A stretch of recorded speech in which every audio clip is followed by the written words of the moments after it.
नमस्कार, news track के Y factor में आपका स्वागत है। मैं हूं योगेश मिश्र। कैंसर जैसी असाध्य बीमारी का नाम सबको डराता होगा। यह बीमारी वैज्ञानिकों के लिए भी बहुत परेशानी का सबब बन बैठी है। वैज्ञानिक इसे लेकर के बहुत परेशान है कि आखिर कैंसर धीरे धीरे कम उम्र के लोगों की ओर तेजी से क्यों बढ़ रहा है, इसके पीछे कारण क्या है। पहले कैंसर 50 के बाद होने के मामले सामने आते थे। आज बहुत कम उम्र में कैंसर के बहुत से मामले डॉक्टरों और वैज्ञानिकों के सामने आ रहे हैं। वैज्ञानिक इस पर जद्दोजहद कर रहे हैं कि इसके कारणों की पड़ताल की जाए और उनकी तह तक पहुंचा जाए ताकि इस बीमारी को फैलने से रोका जा सके। लेकिन कैंसर आज भी सबके लिए एक ऐसा परेशानी का सबब है कि जिसे हो जाता है उसकी तो मौत निश्चित होती है। उस घर में हो जाता है, उस घर के लोग आर्थिक तंगी से धीरे धीरे दम तोड़ते नजर आते हैं। शोधकर्ताओं ने कहा है कि चिंता की बात यह है कि कम उम्र में कैंसर होने के ट्रेंड में कमी नहीं हो रही है।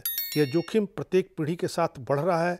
शोधकर्ताओं में से एक शूजी ओगिनो कहते हैं कि हम भविष्यवाणी करते हैं कि यह जोखिम स्तर लगातार पीढ़ियों में चढ़ता रहेगा। शोधकर्ता पहले से ही जानते हैं कि 1940 और 1950 के दशक के बाद से लोगों में देर से शुरू होने वाले कैंसर में वृद्धि हुई है, जिसका अर्थ है कि 50 वर्ष की आयु के बाद कैंसर विकसित होना। लेकिन शोधकर्ताओं की टीम यह पता लगाना चाहती थी कि क्या शुरुआती कैंसर या 50 साल से कम उम्र के लोगों में कैंसर की दर भी बढ़ रही थी। इसका जवाब पाने के लिए की गई समीक्षा में कैंसर के 14 प्रकारों में डेटा देखा गया। स्तन, कोलोरेक्टल, एडोमेट्रियल, एसोफेजल, एक्स्ट्राहेपेटिक, पित्त नली, पित्ताशय की थैली, सिर और गर्दन, गुर्दे, यकृत, अस्थिमज्जा, पैनक्रियाज, प्रोस्टेट, पेट और थायराइड कैंसर। इन सब पर अध्ययन के बाद शोधकर्ताओं का निष्कर्ष है कि जल्दी होने वाला कैंसर एक वैश्विक महामारी का रूप ले रहा है और जो 1990 के बाद से बहुत तेजी से बढ़ता चला जा रहा है।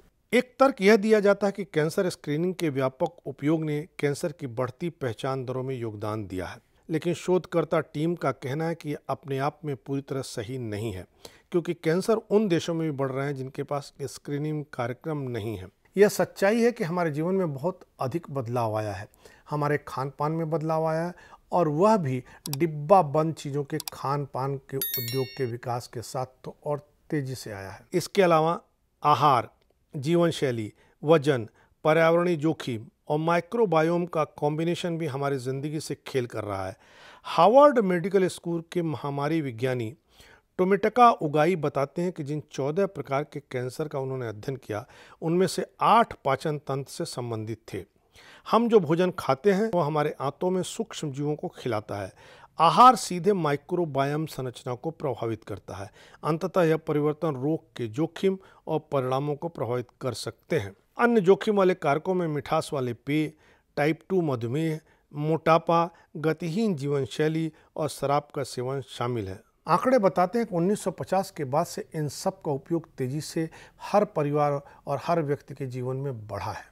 यह एक डराने वाला आंकड़ा है कि वयस्कों के नींद में पिछले एक दशक में भारी बदलाव आया है, लेकिन बच्चे कम सोने लगे हैं, उनकी नींदें ज़्यादा प्रभावित हुई हैं। बहरहाल यह समझने वाली बात है कि सबके जीवन में व्यापक परिवर्तन आए हैं। खान पान, जीवन शैली बदली है।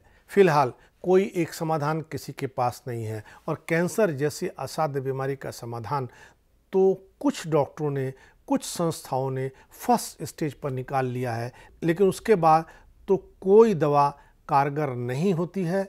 इसलिए हमें अपने खान पान पर नियंत्रण रखना चाहिए, क्योंकि कैंसर के 14 प्रकारों में से सबसे अधिक प्रकार खान पान से जुड़ा है। इस बार इतना ही। अगली बार फिर मिलेंगे किसी नए सवाल पर नए ढंग से बात करने के लिए। तब तक के लिए नमस्कार।